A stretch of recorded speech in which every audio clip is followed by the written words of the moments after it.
নির্বাচনের মাত্র কয়েক মাস বাকি।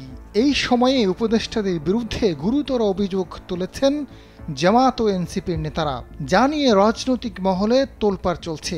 উপদেষ্টাদের কারা কী ধরনের ষড়যন্ত্র করছেন সেই প্রশ্নের উত্তর খুঁজছেন অনেকে, যদিও এখন পর্যন্ত কোনো উপদেষ্টার নাম বলেনি জামায়াত ও এনসিপি। দলগুলোর অভিযোগ, সরকারের উপদেষ্টাদের অনেকেই ষড়যন্ত্রে লিপ্ত।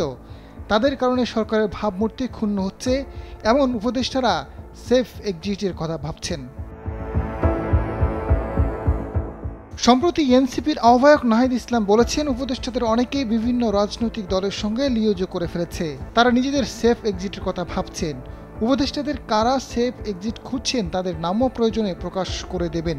বক্তব্যের সপক্ষে নাহিদকে তথ্য প্রমাণ তুলে ধরার আহ্বান জানান উপদেষ্টা রিজওয়ানা হাসান। নাহিদের বক্তব্যের পরেই উপদেষ্টাদের নিয়ে বিস্ফোরক মন্তব্য দিয়েছেন জামাত নেতা ডাক্তার সৈয়দ আবদুল্লাহ মোহাম্মদ তাহের। ষড়যন্ত্রে লিপ্ত উপদেষ্টাদের কণ্ঠ রেকর্ড রয়েছে এমন গুরুতর অভিযোগ তুলেছেন জামাত নেতা। ডাক্তার তাহের বলেছেন, সরকারের কোনো কোনো উপদেষ্টা ষড়যন্ত্রে লিপ্ত, তারা নীল নকশার নির্বাচনের চেষ্টা করছে, তাদের নাম আছে, তাদের কণ্ঠ রেকর্ড রয়েছে। তাছাড়া মিটিংয়ে কি আলোচনা করেন তারও খবর রয়েছে। তাদেরকে সংশোধন হওয়ার সময় দিচ্ছেন, সংশোধন না হলে তাদের নাম সপক্ষে প্রকাশ করা হবে।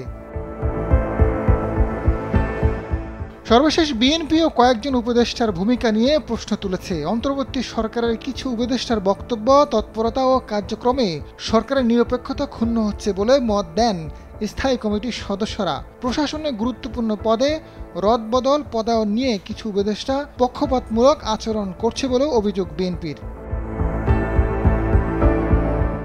এদিকে নাহিদের বক্তব্যের সূত্র ধরে এনসিপির উত্তরাঞ্চলের মুখ্য সংগঠক সার্জিস আলম বলেছেন, কিছু উপদেষ্টার মধ্যে এমন আচরণ দেখতে পাচ্ছেন যে তারা এখন কোনোভাবে দায়সারা দায়িত্ব পালন করছে, নির্বাচনের মধ্য দিয়ে এক্সিট নিতে চায়। দেশে থাকুন আর দেশের বাইরে থাকুন, দায়সারা দায়িত্ব নেওয়ার জন্য অন্তর্বর্তী সরকার কাজ করতে পারে না বলে মন্তব্য করেন তিনি।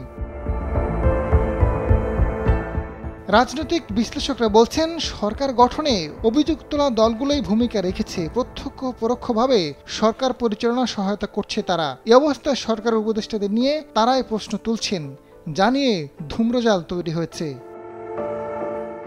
আজাদ ফারুক, সময়ের আলো।